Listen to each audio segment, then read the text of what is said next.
Hello, welcome to your second podcast for your assessment course. This is still week one, and the topic this time is health history and interview. The lesson objectives are as follows.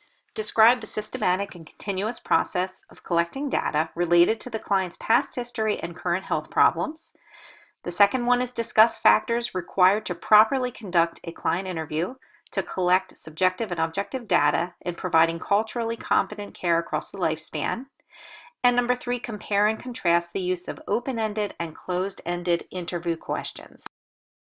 So the first thing we need to talk about is therapeutic communication.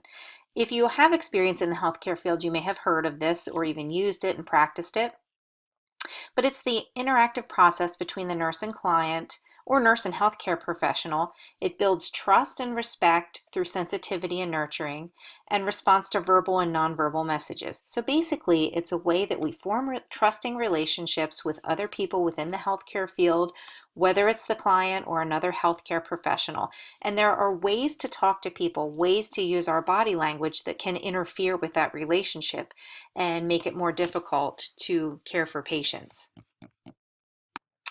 Therapeutic communication techniques involved empathizing, active listening, where you actually lean forward, you put your phone down, you're not staring at your computer screen, physical attending, actually maybe touching the patient, sitting with them, using silence. Sometimes we have to be silent so that we let the patient know that we're listening to what they have to say.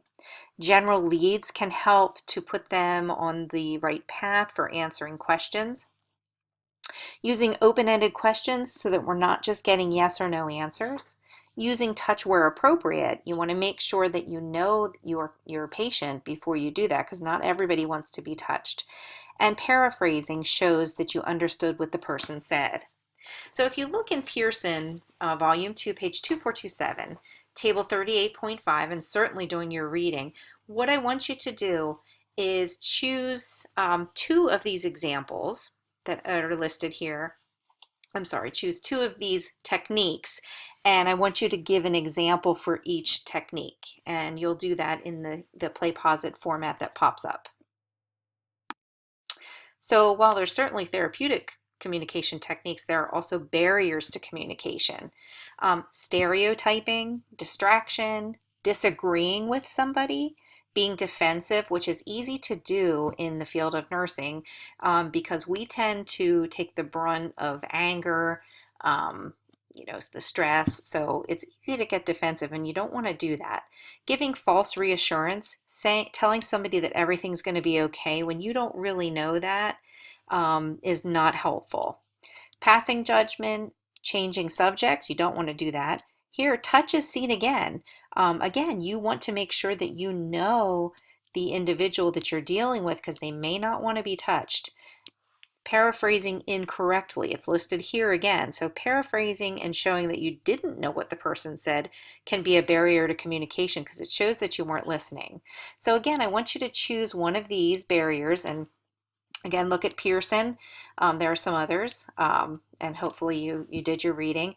And I want you to choose two of these barriers to communication and give an example for each one.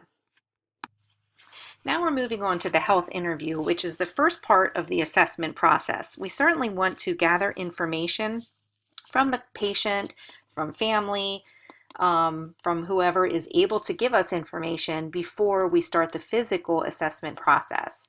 So it's going to give or get information, identify any pre-existing problems, evaluate any changes, for example, blood pressure, cardiac changes.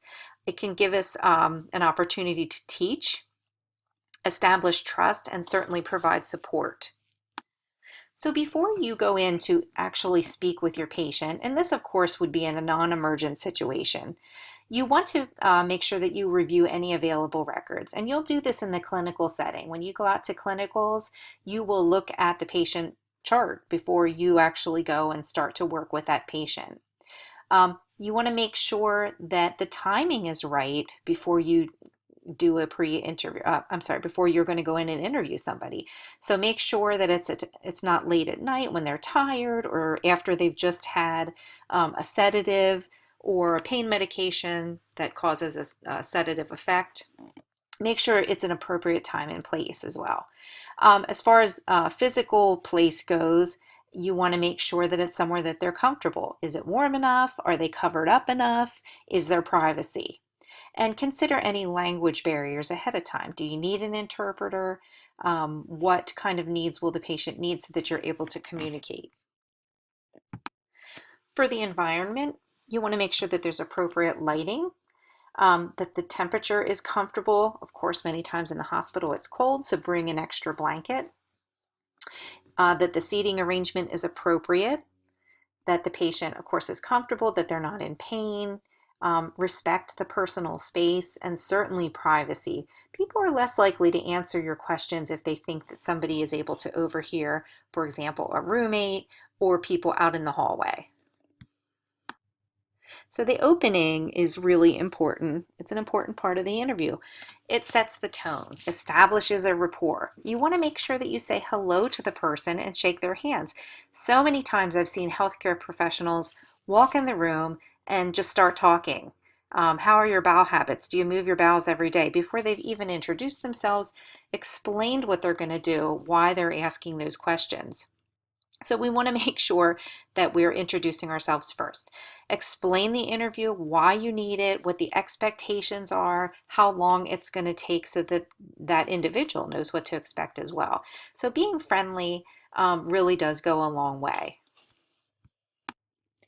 You're not only going to be paying attention to your patient's body language, but watch your own as well. Make sure that you're listening and you're not looking at your phone, glancing out in the hallway, looking at the television. Clarify something if you're not sure about what the patient said. Make sure that your questions follow a logical sequence and ask one question at a time. Do not impose your own values, meaning saying things like, well, if it was me, I would make sure that I sign a living will before I go into surgery. That is not helpful to do. Don't give personal examples. If you are prepping somebody to go in for a cholecystectomy and you yourself had a cholecystectomy, you need to try to avoid personal examples because their circumstance is going to be individualized and not the same as yours. So we tend to want to do that and we think it's helpful, but it isn't always. Be even with the client. So if they're laying in a bed, try sitting down. If they're in a wheelchair, pull up a chair and sit down with them. And certainly use your therapeutic communication skills.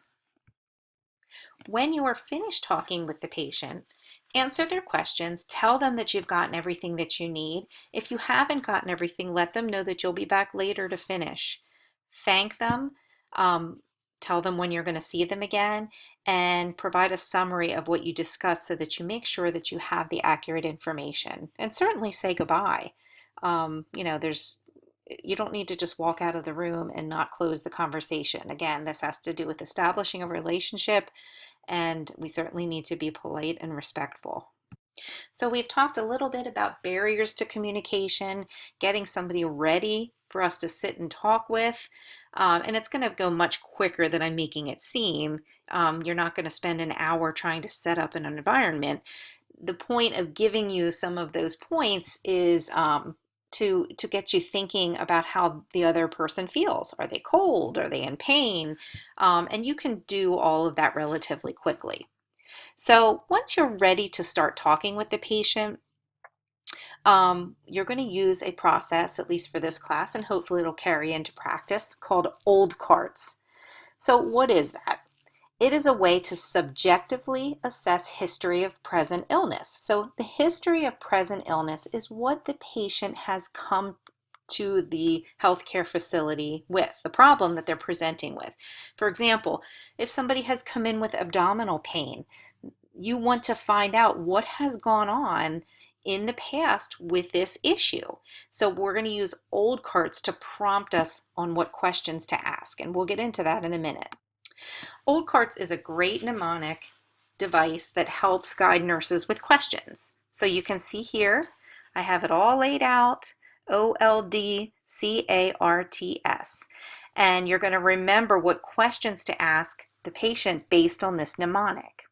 So the first one, O, is onset. So let's use the example of the person who presented with abdominal pain. You would ask the patient, when did the pain start? Okay. Location. We know it's abdominal pain, but where in the abdomen? So you would ask the patient, I know that you're having abdominal pain. Can you point to where you are having the pain? So that then they can show you exactly where it is. Duration. How long has this pain lasted for you? How long has this been going on? When it occurs, how long does it last at any given time? The character of the pain or the symptom. Is it sharp? Is it dull? Is it shooting? Um, how would you describe your pain? Aggravating factors. What makes it worse? Is there anything that makes it worse? Perhaps with abdominal pain, it's when they eat something, greasy like pizza. Okay. Relieving factors. What makes it better?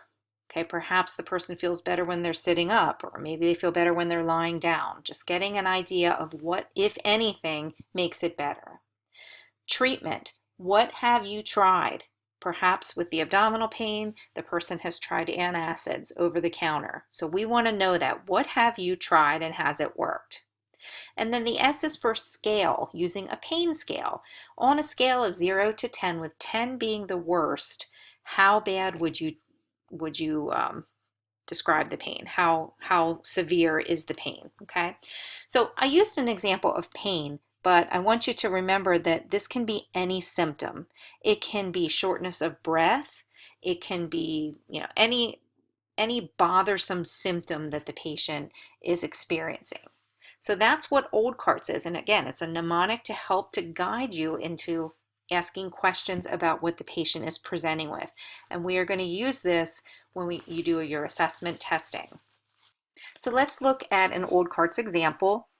Chief complaint here, or history of present illness, same thing, is a headache. So the nurse's question would be, when did your headache begin? The patient answers over here, we're going from left to right, about 2 hours ago.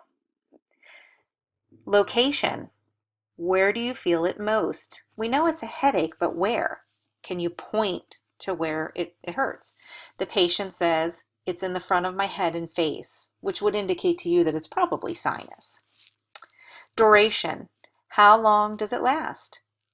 The answer, patient answers, it comes and goes. Character, how would you describe the pain? They answer, it's a dull ache. Aggravating factors, does anything make it worse? It's worse when I lie down. What makes it better? I felt better after I took a shower. What have you tried to treat it? I took 2 Tylenol an hour ago, but it didn't help. And then the scale. On a scale of 0 to 10, how bad is the pain? And they answer, it's about a 6 right now. So that's an example of how you would use Old Carts. And it's going to be a helpful mnemonic for you to guide you as to what questions to ask your patient. And again, when you do your assessment testing, you're going to use this mnemonic to ask your patient those questions. So this is a recap of the lesson objectives. In class, we're going to reinforce some of this before we move on to other material, but make sure you've done the reading and that you have taken notes and and that you understand all the concepts that have been presented within this PowerPoint.